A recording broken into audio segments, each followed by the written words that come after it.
everyone, this is Mrs. Barledge.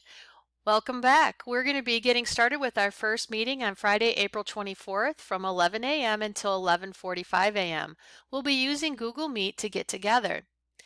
You will be clicking on this link right here, and that will take you directly to the meeting. Once inside, you'll need to enter this PIN. If you cannot click on this, please highlight from the HTTPS all the way down and then copy and paste it into the URL on a web browser. That will take you directly into the Google meeting. If you're going to be calling in by phone, dial 1-323-886-2752 and once again, enter this PIN. You do need to add the hashtag at the end. While we're in our meeting, we're going to be taking turns responding to the questions to allow everyone an opportunity to express how they are feeling. Now more than ever, we need to respect and support one another.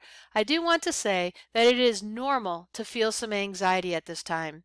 These are the questions that we're going to be discussing if you'd like to take a look at them prior to us beginning in our meeting.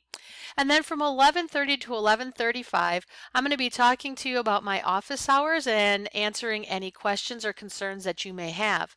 From 11:30 to 11:45, we're going to be ending on a positive note, responding to what is bringing you joy and peace during this chaos. I look forward to seeing everyone. Stay safe.